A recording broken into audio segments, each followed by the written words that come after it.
વિદ્યાર્થી મિત્રો, આજે આપણે પરમ્યુટેશનનો બહુ જ અગત્યનો ભાગ ભણવાશું. અને તમે લોકો જૂના પેપર પણ ઘણા સોલ્વ કર્યા હશે અને તમે જોયું હશે કે આ એક એવી વસ્તુ છે કે જે તમારા માટે ખૂબ અગત્યની છે અને તમારી પરીક્ષાની દ્રષ્ટિએ પણ ખૂબ અગત્યની વસ્તુ છે. તો પરમ્યુટેશનના આપણે બે ઇમ્પોર્ટન્ટ પાર્ટ લઈશું આપણે, જેને એક્ઝામ્પલ તરીકે લઈએ. માની લો કે આપણને કોઈ એક પરમ્યુટેશન એફ આપેલું છે અને આ પરમ્યુટેશન જે હોય કોઈ પણ, જો માની લો કે ધીસ બિલોંગ્સ ટુ S10, તો કોઈ પણ પરમ્યુટેશનને આપણે જાણીએ છીએ કે કેમ લખી શકીએ છીએ આપણે સાયકલના ફોર્મની અંદર. ઘણીવાર એવું બને કે આખા પરમ્યુટેશનને આપણે એક જ સાયકલના ફોર્મમાં લખી શકીએ અને ક્યારેક એવું બને કે આખા પરમ્યુટેશનને આપણે એક સાયકલના ફોર્મમાં ન લખી શકીએ તો એક સાયકલ પૂરી થઈ ગઈ, તો બીજા બધા એલિમેન્ટ રહી ગયા છે, તો આપણે બીજી સાયકલ શરૂ કરો. બીજી સાયકલ પૂરી કરો તો પણ ઘણીવાર કોઈ એલિમેન્ટ રહી જતું હોય તો ત્રીજી સાયકલ લઈ લો. એનો મતલબ કેવો થયો કે આપણે ત્રણ અલગ અલગ કે ત્રણથી વધારે પણ અલગ અલગ સાયકલના ફોર્મમાં લખી શકીએ. અને આ બધી જ જે સાયકલ છે, આ જે આપણું છે આખું એ પરમ્યુટેશન છે. એ પરમ્યુટેશનને કેમ લખીએ છીએ આપણે? તો અલગ અલગ સાયકલના ફોર્મમાં, સાયકલ 1, સાયકલ 2, સાયકલ 3 વગેરે. અને આ બધી જ સાયકલ કેવી હશે? તો આ બધી જ સાયકલ હશે ડિસજોઇન્ટ સાયકલ. એનો મતલબ કે આપણે કોઈ પણ પરમ્યુટેશનને ડિસજોઇન્ટ સાયકલના ફોર્મમાં લખી શકીએ છીએ. આ લખવાનો ફાયદો શું અને એ લખ્યા પછી આપણને શું મળી શકે? તો પહેલી વસ્તુ એ છે કે આપણે કોઈ પણ પરમ્યુટેશનને સાયકલ ફોર્મમાં લખો. એક સાયકલથી ન થાય તો અલગ અલગ ડિસજોઇન્ટ સાયકલના ફોર્મમાં લખો. અને આ ડિસજોઇન્ટ સાયકલના ફોર્મમાં લખવાથી આપણે એક વસ્તુ એ શોધી શકીશું કે આપેલા પરમ્યુટેશનનો ઓર્ડર શું છે. જો ઘણીવાર તમને એવું કે પરમ્યુટેશન એફ આપેલું હોય ને એવું પૂછે કે તમે એફને બદલે એફ ઇનવર્સનો ઓર્ડર ફાઇન્ડ કરો. તમારા માટે બંને વસ્તુ એક જ છે કે આપણે ભણી ગયા છીએ કોઈ પણ એલિમેન્ટ માટે કે order of F is always equal to order of F inverse. એટલે તમને ઓર્ડર ઓફ એફ ઇનવર્સ પૂછીએ તો એનાથી કન્ફ્યુઝ થવાની જરૂર નથી. તમને એફનો ઓર્ડર શોધી કાઢો, એ જ તમારો એફ ઇનવર્સનો ઓર્ડર થશે. રાઈટ? તો પહેલી વસ્તુ થઈ ગઈ આપણે પરમ્યુટેશન અને ડિસજોઇન્ટ સાયકલના ફોર્મમાં લખવાનું, અને સાયકલના ફોર્મ પરથી તમને મળશે એ પરમ્યુટેશનનો ઓર્ડર. કેવી રીતે? તો માની લો કોઈ એક પરમ્યુટેશન છે. આ પરમ્યુટેશનને હું માની લો કે 4 સાયકલના ફોર્મમાં લખું છું. એટલે કે સાયકલ 1, બીજી ડિસજોઇન્ટ સાયકલ એટલે સાયકલ 2, ત્રીજી ડિસજોઇન્ટ સાયકલ ધારો કે સાયકલ 3 અને સાયકલ 4. હવે આપણે એવું ભણી ગયા છીએ કે કોઈ પણ સાયકલ જે છે એનો ઓર્ડર કેટલો હોય? તો બહુ સિમ્પલ છે. એ સાયકલમાં રહેલા એલિમેન્ટની સંખ્યા, એ સાયકલમાં જેટલા એલિમેન્ટ આવતા હોય એને આપણે સાયકલની લેન્થ કહીએ છીએ. અને એ સાયકલની લેન્થ જે છે એ જ એક્ઝેક્ટલી એ સાયકલનો ઓર્ડર થાય. પણ અહીંયા આપણે ઓર્ડર કોનો શોધવાનો છે? પરમ્યુટેશનનો. તો પરમ્યુટેશન ઓર્ડર કેમ થાય? ધારો કે સાયકલ 1 છે એની લેન્થ હું L1 કહું, એટલે કે એમાં ધારો કે 5 એલિમેન્ટ છે માની લો. સાયકલ L2 બીજી છે એની લેન્થ હું L2 કહી દઉં, માની લો કે એમાં 3 એલિમેન્ટ છે. સાયકલ 3 છે એની લેન્થ માની લો કે 2 છે.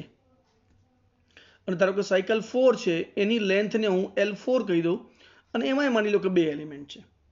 તો હવે મારે જો પરમ્યુટેશનનો ઓર્ડર ફાઇન્ડ કરવો હોય તો કેમ કરવાનો? તો બહુ જ સિમ્પલ છે.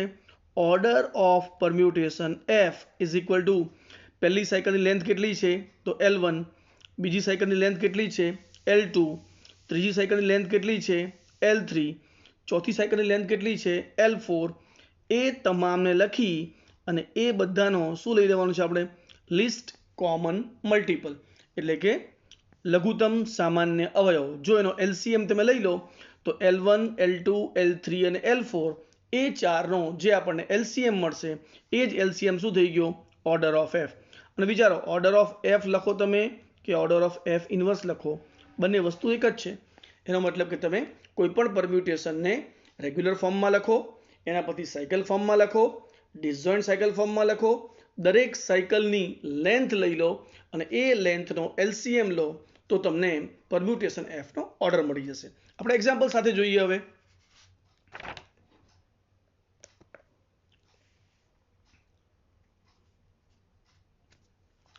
માની લો કોઈ પરમ્યુટેશન લઉં છું, એફ ઇઝ ઇક્વલ ટુ માની લો ધીસ બિલોંગ્સ ટુ હું S11 લઈ લઉં. ચલો S11 તમને ખ્યાલ આવી ગયો હશે કે કેટલા એલિમેન્ટ હોય? 1, 2 3 4 5 6 7 8 9 10 અને 11 એસ 11 એલિમેન્ટ વાળા એસ નામના સેટ ઉપર આપણે ડિફાઇન કરીએ છીએ. ધારો કે આ પરમિટિવ વેલ્યુ એવી છે 1 goes to 2, 2 goes to 3, 3 goes to 1, 4 goes to 5, 5 goes to 4, 6 ધારો કે એમને એમ રહે છે, 7 goes to 10, 10 goes to 11, 11 goes to 8, 8 goes to 7 ધારો કે અને 9 માન લો કે એમને એમ રહે છે. જો મળી ગયા બધા 1 2 3 4 5 6 7 8 9 10 11. હવે આ આખું પરમ્યુટેશન થઈ ગયું. આપણે આ પરમ્યુટેશનને મારે કેમ લખવું છે? ડિસજોઇન્ટ સાયકલના ફોર્મમાં લખવું છે. તો કેમ લખી શકાશે? સિમ્પલ, શરૂઆત હંમેશા 1 થી કરો, રાઈટ. હવે જુઓ 1 ની વેલ્યુ શું છે? તો 1 ની ઇમેજ છે 2, તો 1 ની પાછળ 2 લખો. હવે 2 પર જાઓ, 2 ની વેલ્યુ શું છે? તો 2 ની વેલ્યુ છે 3, એટલે 2 ની પછી 3 લખો. હવે 3 ની પાછળ 3 ની વેલ્યુ લખો, તો 3 ની વેલ્યુ શું આવે? જુઓ તમે અહીંયા 3 ની વેલ્યુ તો આપણને 1 જ મળે છે અને 1 તો અહીંયા જ છે. તો હવે 3 ની પાછળ 1 નહીં લખવાનું, એને બદલે આ સાયકલને ક્લોઝ કરી દેવાની. તો શું મળી ગયું આપણને? 1 2 3 નામની સાયકલ મળી ગઈ. એટલે કે જો એફ ની અંદર 1 નો જવાબ શું છે? 1 goes to 2 છે, 2 goes to શું છે? 3, અને 3 goes to શું છે? તો પાછું 1 થઈ જાય છે. એનો મતલબ કે અહીંયા સાયકલ પૂરી થઈ ગઈ આપણી. 3 ની પાછળ 1 લખવાની જરૂર નથી. હવે ચેક કરો કે એફ ની અંદર જેટલા એલિમેન્ટ છે એ બધા જ એલિમેન્ટ સાયકલમાં આવી ગયા ખરા? તો નથી આવતા. આમાં તો 1 2 3 જ આવી ગયા, હજી આગળથી બાકી છે. તો ચલો 1 2 3 પતી ગયા હોય અને સાયકલ પૂરી થઈ ગઈ હોય તો નવી સાયકલ શરૂ કરો. નવી સાયકલનો પહેલો એલિમેન્ટ 4 લઈ લો, કારણ કે 1 2 3 આવી ગયા છે, રાઈટ. ચલો 4 ની વેલ્યુ શું છે? તો 4 goes to 5. 5 ની વેલ્યુ શું છે? તો 5 ની વેલ્યુ 4 થઈ જાય છે પાછી અહીંયા, બરોબર. એનો મતલબ કે હવે 5 પછી 4 લખવાની જરૂર નથી, કારણ કે 4 ઓલરેડી આની અંદર છે. તો આ પણ સાયકલ ક્લોઝ કરી દો. તો જો આ બંને સાયકલ મળી ગઈ, અને આ બંને સાયકલમાંથી પહેલી સાયકલનો એક પણ એલિમેન્ટ બીજી સાયકલમાં નથી, બીજી સાયકલનો કોઈ એલિમેન્ટ પહેલી સાયકલમાં નથી. એનો મતલબ ડિસજોઇન્ટ સાયકલ પણ થઈ ગઈ. હવે ચેક કરો કે એફ આખું પૂરું થઈ ગયું? તો હજી નથી પત્યું, કારણ કે એફના એલિમેન્ટ તો 11 સુધી છે, આપણે હજી 5 સુધી પહોંચ્યા છીએ. ચલો હવે શરૂઆત ક્યાંથી કરીશું? આપણે 6 થી. 6 ની વેલ્યુ શું આવે છે? તો 6 ની વેલ્યુ 6 પોતે જ છે, તો આગળ વધશે જ નહીં. એ એક જ એલિમેન્ટ વાળી સાયકલ થઈ ગઈ, કરેક્ટ. 6 પતી ગયા. ચલો હવે આપણે 7 લઈએ, તો 7 ની વેલ્યુ શું મળશે આપણને? 10. 10 ની વેલ્યુ શું મળશે આપણને? 11. 11 ની વેલ્યુ શું મળશે આપણને? 11 goes to 8. ઓકે, હવે 8 આગળ જાઓ તો 8 ની વેલ્યુ શું મળશે આપણને? 7. તો 7 તો અહીંયા લખેલું છે આપણી પાસે, રાઈટ. એટલે 8 પછી આપણે 7 નહીં લખીએ, એને બદલે શું કરીશું? આપણે સાયકલ ક્લોઝ કરી દઈશું. હવે જો કેટલા એલિમેન્ટ પતી ગયા? 1 2 3 4 5 6 7 8 પતી ગયા, 9 બાકી છે હજી. 10 અને 11 પતી ગયા, એટલે એક એલિમેન્ટ રહી ગયો છે. કયો? 9. તો જે રહી ગયો છે એ લઈ લો 9. તો 9 ની વેલ્યુ શું છે? તો જો 9 ની વેલ્યુ તો 9 જ છે, એટલે મતલબ કે એક જ એલિમેન્ટ વાળી સાયકલ થઈ ગઈ. તો હવે તમે જુઓ અહીંયા બધા એલિમેન્ટ પતી ગયા. 1 2 3 4 5 6 7 8 9 10 11 બધા એલિમેન્ટ પૂરા થઈ ગયા. એટલે કે આપણે આખા પરમ્યુટેશનને અલગ અલગ સાયકલના ફોર્મમાં લખી કાઢ્યું. હવે અહીંયા જે એક એલિમેન્ટ વાળી સાયકલ છે એ તમે લખો કે ન લખો એનો કોઈ ફેર પડતો નથી, રાઈટ. એટલે તમે કાઢી નાખો તો પણ ચાલે. તો હવે આ શું મળી ગયું આપણને? 1 2 3 આ એક સાયકલ, 4 5 આ બીજી સાયકલ, 7 10 11 8 આ ત્રીજી સાયકલ. અને આ તમે ન લખો તો ચાલે. કેમ ન લખો ચાલે? કારણ કે અહીંયા આપણે કયા એલિમેન્ટ લખીએ છીએ? એવા એલિમેન્ટ લખીએ છીએ જે પરમ્યુટ થાય છે, એટલે કે જેની વેલ્યુ એક એલિમેન્ટમાંથી આપણને બીજા એલિમેન્ટ મળે છે. હવે આપણે 6 અને 9 નથી લખતા આની અંદર, એનો મતલબ આપણે ઓટોમેટિક ખબર પડી જશે કે 6 કેમ નથી લખ્યો? કારણ કે 6 ની વેલ્યુ 6 જ આવતી હશે. આપણે 9 કેમ નથી લખ્યો? તો 9 ની વેલ્યુ એફના અંડરમાં 9 જ રહેતી હશે, માટે આપણે ન લખો તો પણ આપણે ઓટોમેટિક ખ્યાલ આવી જાય છે. તો હવે આપણે આ જે એફ લખ્યું એને શું કહેવાશે? આનું નામ થઈ ગયું expression of permutation f as a product of, કારણ કે ગુણાકાર જ છે ને, પ્રોડક્ટ ઓફ બધી સાયકલને. કેવી સાયકલ છે? તો ડિસજોઇન્ટ સાયકલ્સ. રાઈટ. હું તમને ઘણી એક્ઝામ આપું છે કોઈ એક પરમ્યુટેશન આપીને કે આપેલા પરમ્યુટેશનને ડિસજોઇન્ટ સાયકલના પ્રોડક્ટ તરીકે દર્શાવો. તો થઈ ગયું expression of permutation F as a product of disjoint cycle. તો આ તમારો એક એક્ઝામ્પલ પૂરો થઈ ગયો. હવે તમને આને પૂછે કે ફાઇન્ડ ઓર્ડર ઓફ એફ, એટલે આ જે પરમ્યુટેશન છે એનો ઓર્ડર કેટલો છે શોધી કાઢો. તો પરમ્યુટેશન ઓર્ડર કઈ રીતે મળશે આપણને? હમણાં શીખી ગયા આપણે કે order of F is equal two LCM of, અહીંયા કેટલી સાયકલના ફોર્મમાં લખ્યું છે? તો આ આપણી સાયકલ 1, આ આપણી સાયકલ 2 અને આ આપણી સાયકલ 3.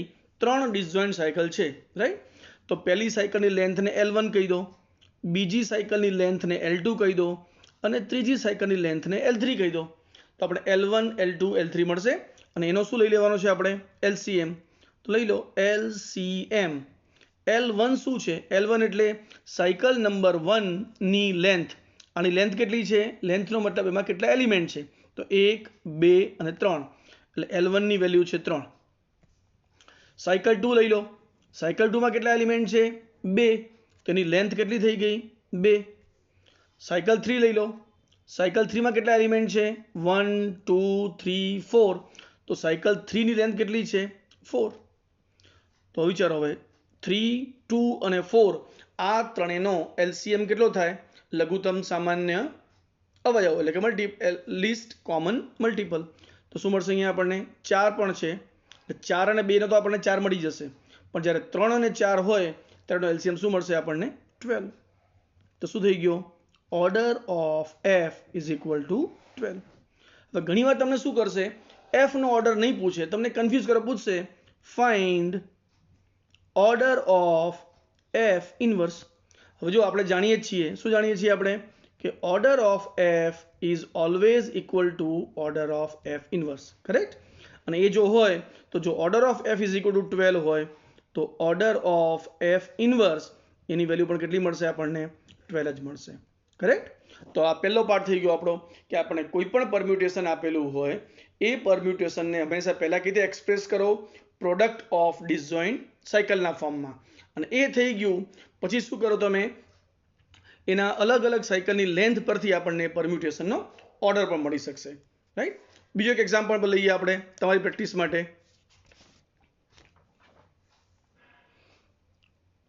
સે f ઇઝ ઇક્વલ ટુ, હું લઈ લો ધારો કે f બિલોંગ્સ ટુ S10. એટલે કેટલા એલિમેન્ટ હોય? 10 એલિમેન્ટ હશે. 1, 2, 3, 4, 5, 6, 7, 8, 9 અને 10. માની લો કે 1 goes to 10, 10 goes to 9, 9 goes to 3, 3 goes to 4, 4 goes to 1. Right. હવે 2 લઈ લઈએ. 2 goes to 6, 6 goes to 5, 5 goes to 2 અને 7, 8 માં લખી દો કે હું 7 goes to 8, 8 goes to 7. Check કરો બધા આવી ગયા? 1, 2, 3, 4, 5, 6, 7, 8, 9 અને 10. એટલે આ આપણું રેગ્યુલર પરમ્યુટેશન થઈ ગયું. આ પરમ્યુટેશનને પહેલા હું કેમ લખીશ? ડિસજોઇન્ટ સાયકલના ફોર્મમાં. પહેલી સાયકલ શરૂ કરું છું હું 1 થી શરૂઆત કરું તો 1 goes to 10, એટલે આ પતી ગયું. હવે 10 પર જાઓ. 10 goes to 9, 10 પછી 9 લખવાનું. હવે 9 ની વેલ્યુ શું છે? 9 goes to 3. હવે 3 પર આવો. 3 goes to 4. હવે 4 પર આવો. 4 goes to 1. એટલે 1 નહીં લખીએ કારણ કે 1 ઓલરેડી આપણી પાસે છે અહીંયા. તો શું મળી ગયું? સાયકલ પૂરી થઈ ગઈ. કયા કયા એલિમેન્ટ આવી ગયા? 1 આવી ગયું. રાઈટ. 2 બાકી છે. જુઓ તમે 2 આવ્યું જ નથી હજી. ભલે 10 આવી ગયું, 9 આવી ગયું, 2 બાકી છે. તો નવી સાયકલ જે શરૂ કરીશું આપણે એ 2 થી કરીશું. તો 2 goes to શું મળશે આપણને? 6. 6 goes to 5 અને 5 goes to 2. એટલે અહીંયા સાયકલ પૂરી થઈ જશે. ઓકે. ચલો 1 આવી ગયું, 2 આવી ગયું, 3 આવી ગયું, 4 આવી ગયું, 5 આવી ગયું, 6 પણ આવી ગયું, 7 બાકી છે, 9 10 બધા આવી ગયા. તો શું લઈશું આપણે 7 goes to 8 અને 8 goes to 7 એટલે સાયકલ પૂરી થઈ ગઈ. રાઈટ, બધા આવી ગયા, એક એક વસ્તુ આવી ગઈ, હવે કોઈ એલિમેન્ટ બાકી રહેતો નથી. તો આ શું થઈ ગયું આપણું f નું એક્સપ્રેશન 3 સાયકલ C1 C2 અને C3 ના ફોર્મમાં, સાયકલ 1 સાયકલ 2 સાયકલ 3 અને બધી જ સાયકલ કેવી છે? Disjoint cycle. રાઈટ, અને હવે જો આપણે ઓર્ડર ફાઇન્ડ કરવો તો લખી શકાય here what is length of cycle 1 જેને આપણે L1 કહીએ છીએ. તો L1 બરાબર 1 2 3 4 5. What is length of cycle 2? Length of cycle 2 is 1 2 અને 3 એટલે કે L2 જે છે એ 3 મળી ગયું. What is length of cycle 3 જેને આપણે L3 કહીએ છીએ? L3 માં કેટલા એલિમેન્ટ છે? તો 2 એલિમેન્ટ છે. અને હવે પૂછે કે ઓર્ડર f ફાઇન્ડ કરો. What is order of f? Order of f is equal two LCM of કેટલી સાયકલ છે અહીંયા? 3 અને લેન્થ શું છે? L1 L2 L3. તો ધીસ ઇઝ LCM of 5 3 અને 2. ચલો 5 3 અને 2 આ ત્રણનો LCM કેટલો થાય? જો 5 અને 3 હોત તો એનો LCM થાત 15 અને અહીંયા તો 2 છે એટલે LCM કેટલો મળશે આપણને અહીંયા? 30. કરેક્ટ? 10 15 20 25 અને 30. કરેક્ટ? તો શું મળી ગયું આપણને? Order of f is equal two 30. અને તમને એમ પૂછે કે what is order of f inverse? તો સ્વાભાવિક છે, ઓર્ડર ઓફ f ઇનવર્સ પણ શું થવાનો છે? 30. કારણ કે ઓર્ડર ઓફ f અને ઓર્ડર ઓફ f ઇનવર્સ એ હંમેશા કેવા હશે? સરખા. તો બધાને આવડી ગયું અહીંયા. હવે આપણને કોઈ પણ પરમ્યુટેશન આપેલું હોય તો ઇઝીલી પરમ્યુટેશન કેમ લખી શકીએ આપણે? સાયકલના ફોર્મમાં. અને સાયકલ પરથી જો વધારે સાયકલ હોય તો આપણે શું મળશે? એનો ઓર્ડર ફાઇન્ડ કરવો હોય તો લસા લેવાનું. અચ્છા, દો પરમ્યુટેશન આપણે એક જ સાયકલના ફોર્મમાં લખી કાઢ્યું તો બહુ સિમ્પલ થઈ જાય. ધારો કે આવું હોય તમને permutation f is equal two માની લો લઈ લો S7 1 2 3 4 5 6 7. ધારો કે 1 goes to 3 3 goes to 2 2 goes to 7 7 goes to 6 6 goes to 1 અને 4 રિમેન્સ 4 અને 5 રિમેન્સ 5. ધારો કે આવું જ છે. આને મારે સાયકલ ફોર્મ્યુલા ખુદ કેમ થાય? શરૂઆત 1 થી કરો. 1 goes to 3 આ પતી ગયું. 3 goes to 2 2 goes to 7 7 goes to 6 6 goes to 1 એટલે 1 લખવા જરૂર નથી, સાયકલ પૂરી. પછી 1 આવી ગયું, 2 આવી ગયું, 3 આવી ગયું, 4 બાકી છે તો 4 goes to 4 જ છે એટલે એક જ લેનની સાયકલ થઈ ગઈ. હવે 5 બાકી રહ્યું તો 5 goes to 5 જ છે એટલે આ પતી ગયું, આ પતી ગયું. બધા એલિમેન્ટ પૂરા થઈ ગયા. હવે એક લેન્થ વાળી સાયકલ તમે લખો કે ન લખો કંઈ ફેર નથી પડતો. તો આ f ને કેમ લખી શકીએ આપણે? 1 3 2 7 6. એનો મતલબ એક જ સાયકલ લખી કાઢ્યું આપણે. f પોતે જ શું છે? સાયકલ.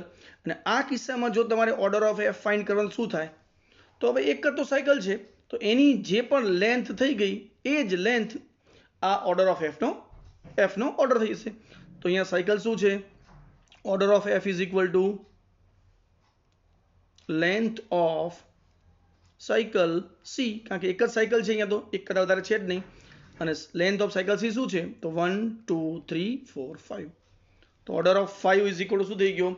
જો કોઈ પણ પરમ્યુટેશન એક જ સાયકલના ફોર્મમાં લખી શકાય તો જે સાયકલનો ઓર્ડર એટલે કે જે સાયકલની લેન્થ એ જ પરમ્યુટેશનનો ઓર્ડર. તો અહીંયા order of f is equal two શું મળી ગયું આપણને? 5. અને ઓર્ડર ઓફ f ઇનવર્સ પણ શું થશે? 5. કરેક્ટ? તો હવે તમને કોઈ પણ પરમ્યુટેશન આપેલું હોય અને જો આપણે પરમ્યુટેશનનો ઓર્ડર શોધવાનો હોય તો તમને ચોક્કસ આવડી જશે. અને કેવી રીતે? તો સૌથી પહેલાં પરમ્યુટેશનને આપણે શું કરવાનું છે? ડિસજોઇન્ટ સાયકલના ફોર્મમાં લખવાનું. અને ડિસજોઇન્ટ સાયકલના ફોર્મમાં લખ્યા પછી આપણે એનો દરેક સાયકલની લેન્થ લઈ લેવાની અને એ સાયકલની લેન્થનો જો LCM લઈ લઈશું તો એ LCM શું મળશે આપણને? Order of f. રાઈટ? આજે આપણે આ એક નાની વસ્તુ શીખ્યા જેને આપણે આજે અહીંયા પૂરી કરીશું.